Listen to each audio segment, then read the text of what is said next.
कहते हैं दिल्ली की राजनीति का रास्ता उत्तर प्रदेश होकर जाता है। उत्तर प्रदेश को आप उत्तम प्रदेश कहिए या फिर सबसे ज्यादा प्रधानमंत्री देने वाला प्रदेश कहिए, लेकिन फिलहाल इस पर बात करने के लिए हमारे साथ हैं उत्तर प्रदेश के उप मुख्यमंत्री केशव प्रसाद मौर्य जी। स्वागत है केशव जी आपका। धन्यवाद है, स्वागत आपका भी। तो आज नाश्ते पर क्या क्या खिला रहे हैं आप ये बताइए पहले तो। सब ये सादे सामान हैं, अंकुरित चने हैं, मूंग है, पपीता है, एप्पल है, कमलम हम लोग जिसको ड्रैगन फ्रूट लोग कहते हैं, कमलम है, गर्मा गर्म चाय है। गर्मा गर्म चाय के साथ तो राजनीति भी आपने पूरी तरह से गर्मा गर्म कर दी है। देखिए, राजनीति तो गर्म रहती है। राजनीति एक ऐसा क्षेत्र है, जब राजनीति होती तो गर्म रहती है, और जब सरकार होती है तो जनता के प्रति सेवा में समर्पित रहती है।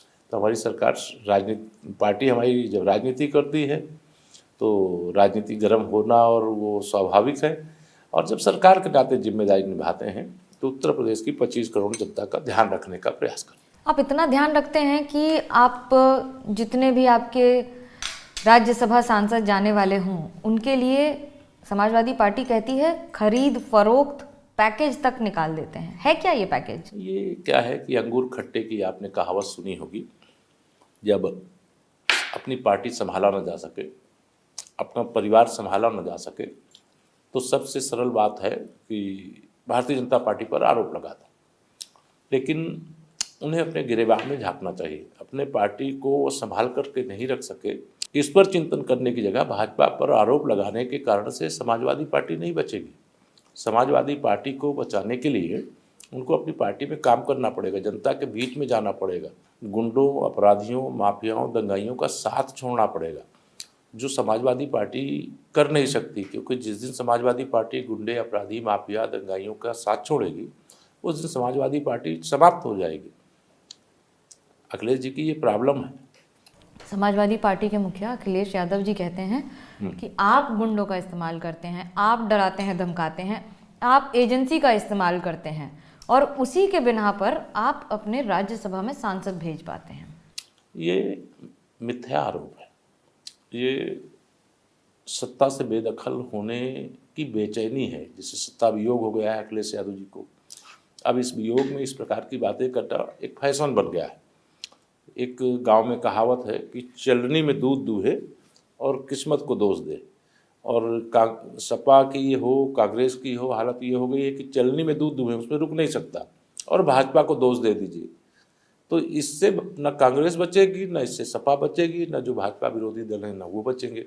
उनको अपने दल को सुधारना पड़ेगा, अपनी नीतियों पर विचार करना पड़ेगा कि उन्होंने जो नीतियाँ बनाई, जिस रास्ते को चुना है, वो रास्ता जनता को स्वीकार नहीं है।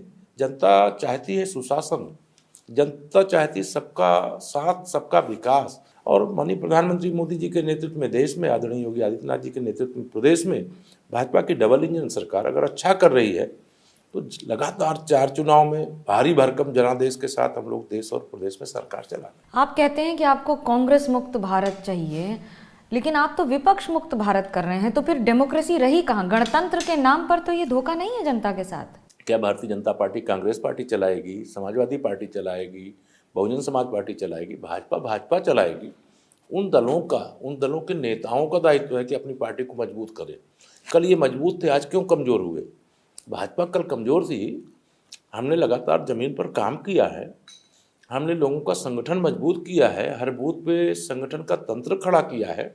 अगर जनता के बीच में सेवा के लिए भारतीय जनता पार्टी का कार्यकर्ता समर्पित रहेगा तो उससे कांग्रेस मजबूत होगी या सपा मजबूत होगी?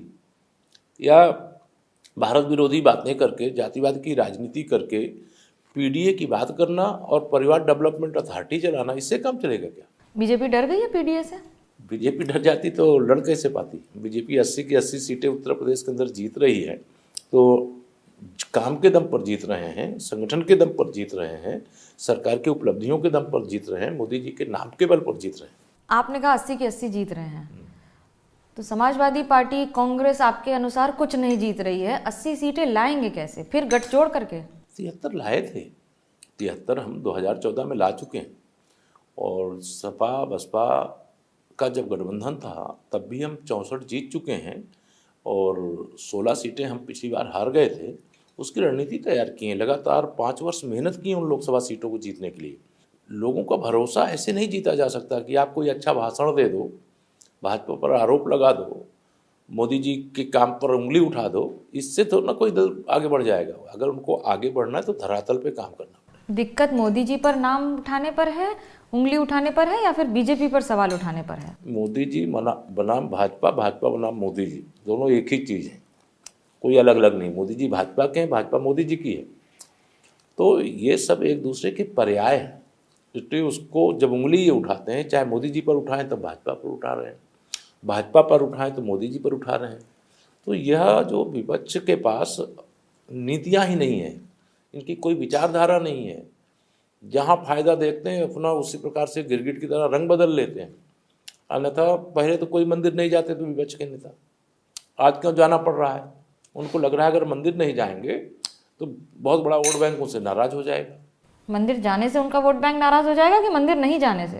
पहले उनको लगता था कि मंदिर अगर चले जाएंगे तो तुष्टीकरण की राजनीति के आधार पर जो विशेष तौर से मुस्लिम मतदाताओं को आकर्षित करने का काम करते थे, उसके कारण से मंदिर नहीं जाते थे, रोजा अवतार की पार्टी जरूर करते थे। लेकिन आज क्या है कि देख रहे हैं कि भाजपा लगातार बढ़ रही है। हमने शुरू में ही, जब हम सत्ता में नहीं थे, तब हमने कहा था अयोध्या में रामलला के जन्मस्थान पर भव्य मंदिर बनाएंगे। आरोप लगाते थे कि मंदिर वहीं बनाएंगे, नारे लगाते हैं लेकिन तारीख नहीं बताएंगे। जब तारीख आई, प्राण प्रतिष्ठा का नाम आमंत्रण आया, निमंत्रण आया, ठुकरा दिया। कांग्रेस भी उसकी अपराधी है, समाजवादी पार्टी भी उसकी कहते हैं अपराधी है। बीजेपी का इवेंट था, हम क्यों जाएं? राम मंदिर जाने के लिए तो बीजेपी के इनविटेशन की जरूरत नहीं है। भगवान श्री रामलला बीजेपी की नहीं है, भगवान रामलला सबके हैं, भगवान राम सबके हैं। अगर उन्होंने अपने को अलग कर लिया, इसलिए वो जैसे ये बताना चाह रहे हैं कि भगवान केवल एक दल के हैं। भाजपा निश्चित तौर से रामलला के जन्मस्थान पर भव्य मंदिर चाहती थी। जो लाखों लोग प्रतिदिन आ रहे हैं वो केवल भाजपा के आ रहे हैं, वो राम भक्त आ रहे हैं, देश से आ रहे हैं, दुनिया से आ रहे हैं, भीड़ लगी हुई है। ये समझ में नहीं आता उनको। विपक्ष कहता है क्योंकि बीजेपी के पास मुद्दे कम हैं, काम कम किया है शायद, इसलिए राम भरोसे बीजेपी। अगर काम कम किए होते तो 4 करोड़ से अधिक गरीब झोपड़ी से निकल करके पक्के घर में नहीं रहता। काम कम किए होते तो 10 करोड़ से अधिक घरों में गैस का कनेक्शन नहीं पहुंचता। काम अगर कम किए होते तो 12 करोड़ घरों में शौचालय नहीं बनते।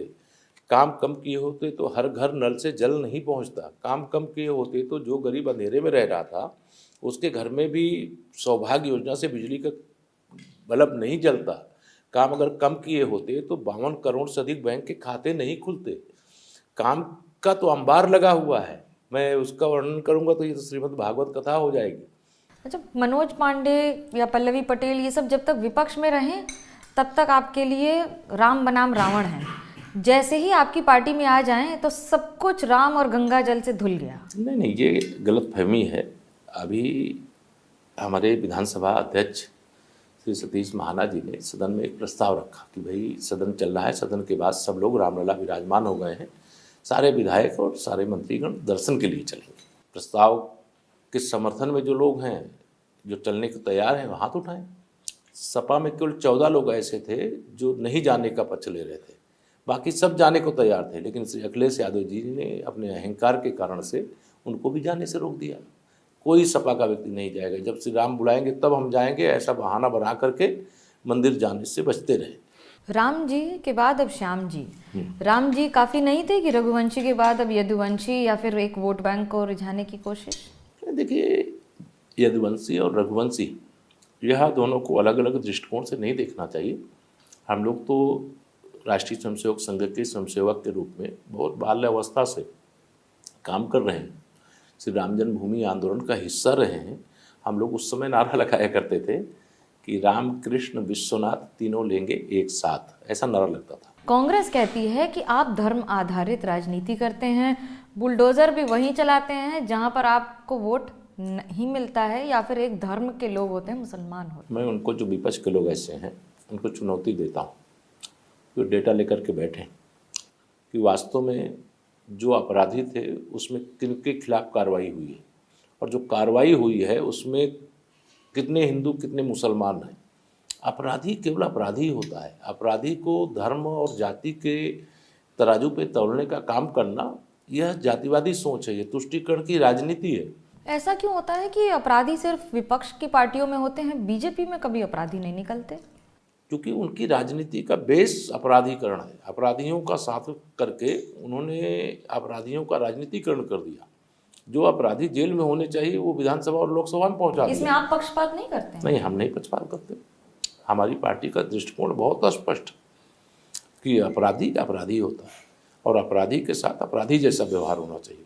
चुनाव आता है तभी आपको सीए की याद आती है, इसीलिए लागू कर रहे हैं क्या उसको मार्च तक? ये तो कानून आज का बनाया हुआ नहीं है, ये आप जानते हैं। 2019 में जब हमारी सरकार बन गई थी उसके बाद ये विषय लेकर के आए थे और इसकी ज़रूरत है। अगर कोई पाकिस्तान, बांग्लादेश, अफगानिस्तान जैसे देशों में अल्पसंख्यक अर्थात वहाँ का हिंदू, वहाँ का जैन, वहाँ का सिख, वहाँ का ईसाई अगर वहाँ संकट में है और भारत आना चाहता है तो सीए तो उसके लिए है। चुनाव के समय क्यों आता है? बाकी 5 साल में आपको याद नहीं आता तब? ये तो रूटीन चलने वाले काम हैं। ये कोई चुनाव का समय, देश में लोकतंत्र है और चुनाव तो बार बार आते और जाते रहते हैं, लेकिन इसके बाद भी मैं यह मानता हूँ कि काम कोई नहीं रुकना चाहिए। ये सतत एक प्रक्रिया है और हमें विश्वास है कि फिर एक बार प्रचंड बहुमत की मोदी सरकार बनने जा रही है। वरुण गांधी वैसे तो हमेशा बहुत ही कटु वचन का प्रयोग करते रहते हैं प्रधानमंत्री नरेंद्र मोदी के लिए, लेकिन हाल ही में लाइक करने लगे हैं ट्वीट, अच्छी अच्छी प्रशंसा करने लगे हैं वो, और बाकी सब ये सेटिंग हो गई है क्या? व्यक्ति का अपना दृष्टिकोण होता है। प्रधानमंत्री मोदी जी जैसा नेता पूरी दुनिया के पास नहीं है। भारत माँ का वह ऐसा लाडला है जिसे पूरे भारतवासी प्यार करते हैं, जिससे पूरे भारतवासी देश को जिसके नेतृत्व में आगे बढ़ता हुआ देखना चाहते हैं। 140 करोड़ लोगों का दिल जिसने जीत लिया हो उस शख्स का नाम सिर्फ नरेंद्र मोदी जी है। इस बार काफी सारे सांसदों की टिकट कट रही है क्या, कि किसको किस- मिलेगी किसको नहीं मिलेगी? ये पता होता है मंत्री से लेके संतरी तक बीजेपी में? ये केंद्रीय चुनाव समिति का निर्णय होता है। हम लोगों का एक ही नारा है पूरे उत्तर प्रदेश की 80 सीटों के लिए, जहाँ की जिम्मेदारी हम लोगों के ऊपर है कि हमारे प्रत्याशी श्री नरेंद्र मोदी जी हैं। हमारा चुनाव निशान कमल का फूल है, इसलिए प्रत्याशी के रूप में व्यक्ति कौन आएगा इस दृष्टिकोण से हमारी तैयारी नहीं होती। प्रत्याशी कोई भी आएगा वो जीत करके जाएगा, क्योंकि माननीय नरेंद्र मोदी जी के नेतृत्व में आपकी 400 पार एनडीए को करना है, 370 पार भाजपा को अकेले करना है। इसके लिए किसी भी पार्टी से किसी भी व्यक्ति को हम अपनी पार्टी में सम्मिलित कर लेंगे। कोई अच्छा व्यक्ति होगा ले लेंगे। आपकी पार्टी में आता है तो अच्छा हो जाता है? नहीं, ऐसा नहीं है। अगर वो कोई अच्छा व्यक्ति, ऐसा नहीं कि हमारे ही दल में है, दूसरे दलों में भी होंगे और उनको लगता है कि माननीय नरेंद्र मोदी जी के नेतृत्व में विकसित भारत बनेगा और वो भाजपा में आना चाहते हैं, भाजपा को लगता है कि इनको लाने से हमारा नुकसान नहीं है तो लाते हैं। राहुल गांधी बड़ी जोरदार न्याय यात्रा कर रहे हैं, उत्तर प्रदेश से गुजर के काफी सफलता की बातें हो रही हैं। सफल मानते हैं उनकी यात्रा को, कैसे देखते हैं आप? एक फिर मैं कहावत आपको सुना रहा हूँ कि जहाँ जहाँ पाँव पड़े राहुल गांधी के वहाँ वहाँ कांग्रेस का बंटा ढार। जिस दिन से उनकी यात्रा शुरू हुई है उस दिन से कांग्रेस अंत की ओर बढ़ रही है। कांग्रेस लगातार अपने बड़े बड़े नेताओं को खोती चली जा रही है। किसी को श्री राहुल गांधी के नेतृत्व में भरोसा नहीं है और जहां कांग्रेस की सरकार है वहां पर भी डगमगाहट की स्थिति खड़ी हो गई है। और उसका दोष केवल सबसे सरल उपाय है, चुनाव हार जाओ तो चुनाव आयोग को दोषी दे दो, दोषी ठहरा दो, ईवीएम को दोषी ठहरा दो, और चुनाव जीत जाओ तो भाजपा की लोकप्रियता का अंत हो रहा है ऐसा बता दो। देश के अंदर भारत जोड़ो यात्रा निकालो और उत्तर भारत और दक्षिण भारत को अलग करने का भाषण दो और उसके खिलाफ एक शब्द भी ना बोलो। कैसे चल सकता है? देश इतना नासमझ नहीं है। आधुनिक समय आ गया है और एआई का समय आ गया है, ये सोशल मीडिया का समय आ गया है। अगर कांग्रेस के कोई सांसद संसद में खड़े होकर के ये बोलें कि दक्षिण भारत अलग होना चाहिए और उत्तर भारत अलग होना चाहिए, शर्म आनी चाहिए कांग्रेसियों को। ऐसे व्यक्ति को तत्काल पार्टी से निष्कासित करना चाहिए और उस पर एक भी शब्द कोई कांग्रेस का बड़ा नेता नहीं बोले। देश इसको समझता नहीं है। देश आपको लगता है राहुल गांधी का डर है कांग्रेस में? मैं ये कांग्रेस में कौन किससे डरता है, कौन किससे लड़ता है, ये कांग्रेस का आंतरिक विषय है। लेकिन जो बाहर छन करके खबर आती है कि कांग्रेस के लोग ही श्री राहुल गांधी को अपना नेता नहीं मानते हैं तो देश उनको नेता कैसे मानेगा? अमेठी रायबरेली में गांधी परिवार से कोई लड़ेगा, उनको पूरा भरोसा है कि वो जीत हासिल कर लेंगे। उसी भरोसे के साथ उन्होंने राष्ट्रीय अध्यक्ष रहते हुए 2019 में अमेठी लोकसभा लड़ी थी, और अमेठी लोकसभा लड़ते समय उनको लगा था कि हम यहाँ से रिकॉर्ड वोटों से जीत के चले जाएंगे, लेकिन प्रत्यक्ष प्रमाण है कि अमेठी ने उनको हरा दिया। इस बार रायबरेली हम कांग्रेस या गांधी खानदान से कोई भी लड़े, वहाँ भी कमल का फूल खिलेगा। अमेठी में तो इस बार और बड़े अंतर से खिले। योगी जी के साथ आप दूसरे कार्यकाल में हैं, क्या कोई अंतर आया है पिछले कार्यकाल और इस कार्यकाल में उनके साथ काम करने में या उनकी लीडरशिप में? नहीं, बढ़िया काम कर रहे हैं, दोनों लोग मिलकर के काम कर रहे हैं। पहले कार्यकाल में बढ़िया काम किए, इस कार्यकाल में और उनका भी अनुभव बढ़ा है, हम लोगों का भी अनुभव बढ़ा है। जो पहले कार्यकाल में नहीं कर पाए वो दूसरे कार्यकाल में कर रहे हैं। और सबसे बड़ी हमारे पास जो एक तरह से कहिए धरोहर है, वो प्रधानमंत्री नरेंद्र मोदी जी के मार्गदर्शन की है। एक निजी प्रश्न, राम मंदिर आंदोलन में आपकी बड़ी भूमिका रही जी। जब राम मंदिर आप गए तो आपकी निजी अनुभूति क्या थी? देखिए, वह तो मंदिर देख के आपकी क्या अनुभूति थी? मूर्ति देख के क्या? अलौकिक आनंद का क्षण था, जिसे कहते हैं कि सुख के आंसू छलक पड़े और सारे दुख दूर हो जाएं। रामलला को जन्म स्थान पर 5 शताब्दी बाद विराजमान देख करके जिस आंदोलन में ताला खोलने के दिन से लेकर के प्राण प्रतिष्ठा के दिन तक का हिस्सा रहने का भगवान रामलला ने कृपा कर दी मुझे। मैं आपको भावुक देख रही हूँ। मैं स्वाभाविक है, मैं नहीं, पूरा एक राम भक्त भावुक है। शायद संसार में कोई ऐसा मतलब स्थान नहीं रहा होगा इस प्रकार से कोई मंदिर बना हो और पूरे देश के राम भक्तों के आंखों से खुशी के आंसू छलक पड़े हों। वह 22 जनवरी 2024। आप रोए थे? खुशी से रोए थे, और उस खुशी को शब्दों में व्यक्त भी नहीं किया जा सकता। वो एक अलौकिक आनंद होता है जिसके लिए शब्द की सीमा नहीं होती है, वो शब्द से परे होता है। जो सुख है, जिसको कहते हैं जिसके हृदय में राम नाम बंद है, उसे हर घड़ी आनंद है। देखिए, आनंद तो है, लेकिन शब्दों के साथ हमारी भी समय की सीमा है। फिलहाल इस विशेष पेशकश में कैमरा पर्सन प्रेम सिंह और मनोज अधिकारी के साथ मुझे मनोज्ञा लोईवाल को दीजिए इजाजत। खबरों का सिलसिला एबीपी न्यूज़ पर जारी है।